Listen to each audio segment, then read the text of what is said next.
शिक्षा ग्रहण करने के लिए 3 प्रमुख विषय होते हैं। विज्ञान, जिसको हम साइंस कहते हैं, कला, आर्ट्स जिसको कहते हैं, और वाणिज्य, कॉमर्स। आज हम इस वीडियो में ये बताएंगे कि वाणिज्य या कॉमर्स का क्या इम्पोर्टेंस है, क्या महत्व है, और इसके साथ वाणिज्य कॉमर्स का क्या अभिप्राय है, क्या तात्पर्य है। तो सबसे पहले हम ये बताते हैं कि वाणिज्य का क्या महत्व होता है। विज्ञान के क्षेत्र में अगर कोई शिक्षा ग्रहण करना चाहता है तो उसके लिए चिकित्सा और इंजीनियरिंग, मेडिकल और इंजीनियरिंग के सेक्टर होते हैं। जब तक इस क्षेत्र में यानी विज्ञान की शिक्षा अंतिम स्तर तक प्राप्त न की जाए तब तक चिकित्सा और इंजीनियरिंग में सफलता नहीं मिलती है। यदि बीच में ही कोई विज्ञान की शिक्षा छोड़ देता है तो वह लाभदायक नहीं होता है, बल्कि हानिकारक हो जाता है। इसलिए ये कॉमर्स या वाणिज्य एक ऐसा क्षेत्र है, एक ऐसा विषय है कि यदि कोई विद्यार्थी कहीं पर भी जाकर के किसी लेवल पर वो शिक्षा आगे नहीं ग्रहण कर पाता, छोड़ देता है, तो जिस लेवल पर छोड़ता है उस लेवल की सर्विस उसको प्राइवेट सेक्टर में, निजी क्षेत्र में या सरकारी क्षेत्र में मिल सकती है। अगर वो नौकरी नहीं करना चाहता है, व्यापार करता है, तो उसको व्यापार में मदद मिलती है। कॉमर्स पढ़ने से सहायता उसको मिलती है कि कैसे व्यापार चलाया जाए, व्यापार में क्या क्या कठिनाइयाँ आती हैं, कैसे वो लाभ कमा सकता है। इसके अलावा अगर कोई कॉमर्स पढ़ करके हायर एजुकेशन में जाना चाहता है तो उसके लिए भी तमाम क्षेत्र प्रोफेशनल कोर्सेज होते हैं।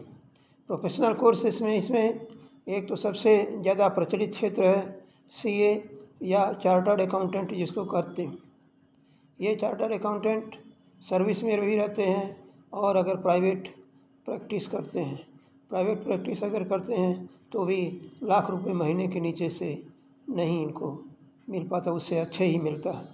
इसके अलावा कास्ट अकाउंटेंट होते हैं, जो मैन्युफैक्चरिंग इंडस्ट्री होती है, जो मैन्युफैक्चर काम करने वाले उद्योग होते हैं, उसमें क्या कास्ट अकाउंटेंट रखे जाते हैं, जिसके लिए हम ICWA का अध्ययन करते हैं, डिग्री दी जाती है। ये दोनों इंडिपेंडेंट बॉडी है गवर्नमेंट का।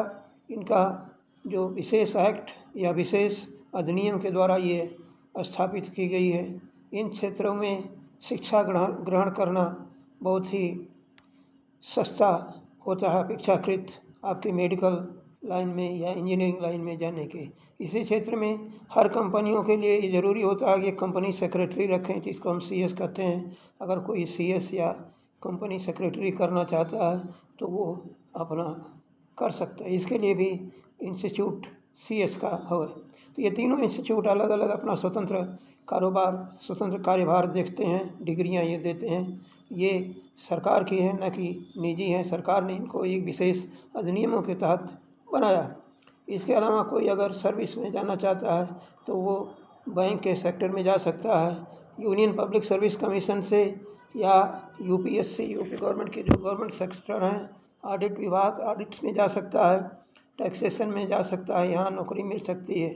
MBA के कोर्स कर सकता है, या उसके अलावा और भी ये कोर्सेस कर सकते हैं। तो कॉमर्स के क्षेत्र में अगर कोई भी विद्यार्थी किसी भी लेवल पर जा कर के अपना विषय छोड़ता नहीं, किसी कारण से आगे की शिक्षा नहीं ग्रहण कर सकता, तो उस लेवल के हिसाब से वो बेकार नहीं रहता है। अब हम आते हैं कि कॉमर्स हम किसको कहते हैं। विषय कॉमर्स क्या है कि आप देखेंगे कि 2 तरह की एक्टिविटी होती हैं। 2 तरह की एक मनुष्य की एक्टिविटी होती हैं। एक एक्टिविटी होती है जिसमें वो आर्थिक क्रियाएं करता है, और एक होती है जिसमें वो अनार्थिक क्रियाएं करता है, यानी इकोनॉमिक एक्टिविटीज़ और नॉन इकोनॉमिक एक्टिविटीज़। तो जो इकोनॉमिक एक्टिविटीज़ हैं मनुष्य की, उसका अध्ययन हम कॉमर्स के क्षेत्र में करते हैं। अब क्या इसमें एक्टिविटी होती है कि कॉमर्स में हम किसी भी वस्तु के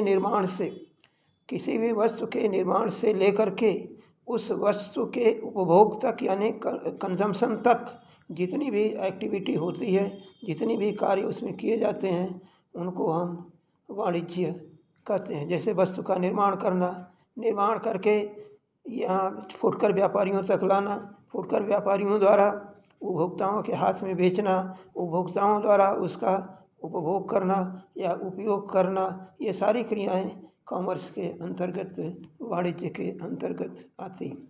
अब इसमें कौन कौन से विषय शामिल किए जाते हैं कॉमर्स या वाणिज्य में?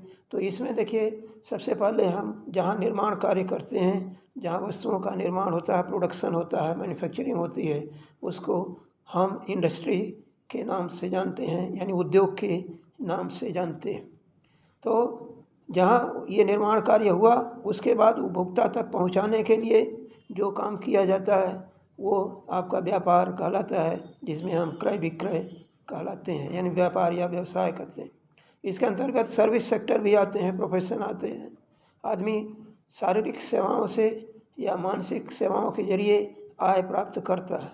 ये सारी चीज़ें जो आपके ट्रेड या बिजनेस और व्यापार प्रोफेशन में शामिल की जाती हैं, सेवाओं में शामिल की जाती हैं। अब इनका प्रबंध कैसे चलाया जाए, इनको किस तरीके से मैनेज किया जाए, इसका अध्ययन जो है हम मैनेजमेंट के अंतर्गत या प्रबंध के अंतर्गत करते हैं। अब जो व्यापार चलाया गया, जो उद्योग स्थापित किया गया, इसका लाभ हुआ कितना हानि हुई, इसमें किस तरीके से जो ट्रांजैक्शंस हुए, जो लेन देन हुए, उनका जो एंट्री करते हैं, उनका लेखा कैसे किया जाए, ये अकाउंटिंग में आता है। अकाउंटिंग के भी अनेक प्रकार होते हैं। उस अनेक प्रकार में एक तो फाइनेंशियल अकाउंटिंग होती है, वित्तीय लेखांकन। जो व्यापार कार्य किए जाते हैं उसमें जो क्रय विक्रय होता है, जितने भी लेन देन होते हैं, वित्तीय लेन देनों का लेखा किया जाता है। उसके अंतर्गत लेखों का वर्गीकरण किया जाता है और हर साल व्यापार का लाभ हानि ज्ञात करते हैं। तो इसको हम वित्तीय लेखांकन कहते हैं। वित्तीय लेखांकन करने के बाद मैनेजमेंट जो पॉलिसी करता है, जो पॉलिसी बनाता है, उस पॉलिसी के लिए जो अकाउंट लेखांकन कार्य उपयोग में किया जाता है, उसको हम मैनेजमेंट अकाउंटिंग के नाम से जानते हैं। अब इंडस्ट्री का जैसे हमने जिक्र किया, मैन्युफैक्चरिंग का जिक्र किया, तो प्रत्येक वस्तु की लागत कैसे ज्ञात की जाए, ये कास्ट अकाउंटिंग में वो कैलकुलेट करते हैं। कास्ट अकाउंट में इसका हम स्टडी या अध्ययन करते हैं। ये सब जा कर के आगे विषय बन जाते हैं, अलग अलग सब्जेक्ट बन जाते हैं। टैक्स अकाउंटिंग है, जैसे इनकम टैक्स है, ट्रेड टैक्स है, जीएसटी है, ये कैसे कैलकुलेट किया जाए, ये सब आपकी टैक्स अकाउंटिंग के अंतर्गत आता है। Social responsibility accounting, social responsibility accounting में क्या आता है कि तमाम तरह की न्याय पंचायतें, नगर पंचायतें, ये सब आती हैं, जिसमें तमाम तरह के विकास कार्य किए जाते हैं। ऐसे विकास कार्यों के लिए किस प्रकार से लेखा रखा जाए, ये सब सोशल रिस्पॉन्सिबिलिटी में रखा जाता है। जो सरकारी योजनाएं चलाई जाती हैं, उनको किस तरीके से उनका लेखा कार्य रखा जाए, कैसे अकाउंट उनके मेंटेन किए जाएं, ये गवर्नमेंट अकाउंटिंग में आता है।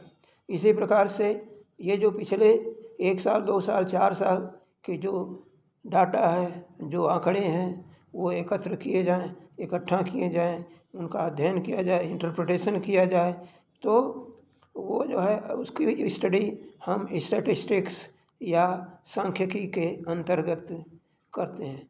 डाटा कलेक्शन, डाटा का इंटरप्रिटेशन करना, इंटरप्रिटेशन करके उसके फ्यूचर की प्लानिंग करना, ये सारे कार्य खास करके गवर्नमेंट के जो होते हैं, सरकार के जो होते हैं, वो डिपेंड करते हैं, निर्भर करते हैं सांख्यिकी में अध्ययन की सफलता पर, या जो डाटा कलेक्शन है उसकी सफलता पर। इसी तरीके से व्यापार में भी, व्यापार का क्या ट्रेंड रहा है, लाभ हानि का, कमाने का क्या ट्रेंड रहा है, उत्पादन का क्या प्रवृत्ति रही है, ये सारी चीज़ें जो हम स्टैटिस्टिक्स के जरिए इंटरप्रिटेशन उसका कर सकते हैं।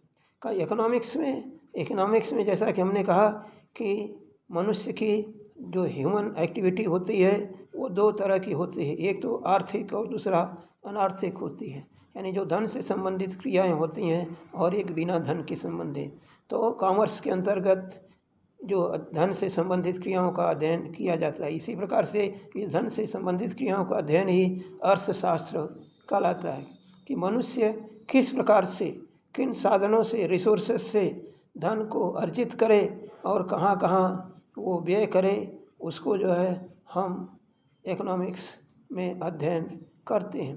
तो ये 7 प्रमुख विषय आपके वाणिज्य के अंतर्गत आते हैं, जो विभिन्न लेवल के, यानी जो आपके क्लासेस होते हैं उसके लेवल पर स्टडी की जाती हैं। तो इंडस्ट्री पहला विषय हो गया, दूसरा ट्रेड, बिजनेस एंड प्रोफेशन हो गया, सर्विस हो गई, मैनेजमेंट हो गया, अकाउंटिंग हो गई, स्टैटिस्टिक्स हो गई और इकोनॉमिक्स हो गई। इसके बाद जैसा कि हमने कहा कि ह्यूमन एक्टिविटीज़ को हम 2 कैटेगरी में डिवाइड करते हैं, जो ह्यूमन इकोनॉमिक एक्टिविटीज़, जो आर्थिक क्रियाएं हैं मनुष्य की, जिनके द्वारा वह धन कहाँ से कमाता है और उस धन का उपयोग वह कैसे करेगा। इसका अध्ययन 2 भागों में किया जाता है। एक तो कमर्शियल इनकी एक्टिविटी होती है, 2 भागों में बांटते हैं इकोनॉमिक एक्टिविटी को। कमर्शियल एक्टिविटी, जिसको हम इसमें इंडस्ट्री यानी उद्योग शामिल करते हैं, व्यापार ट्रेड शामिल करते हैं और प्रोफेशन ये पेशा शामिल करते हैं। इसके बाद जो इकोनॉमिक एक्टिविटी दूसरी जो आती है मनुष्य की, वो सर्विस सेक्टर की, यानी सेवा या नौकरी करके आती है। नौकरी भी 2 तरह की आती हैं, एक तो आपकी सरकारी नौकरी होती है, गवर्नमेंट सर्विस होती है, और दूसरा प्राइवेट सेक्टर की नौकरियां होती हैं। तो इस तरीके से ये जो आपके कॉमर्स और वाणिज्य की संक्षेप में परिचय है। आप हमारे इस चैनल को लाइक करेंगे, सब्सक्राइब करेंगे, ताकि इसके संबंधित जो भी हम ये यूट्यूब पर लोड करेंगे आपको इसकी सूचना मिलती रहे, आप देखें और उनसे लाभ उठाएं। धन्यवाद, थैंक यू।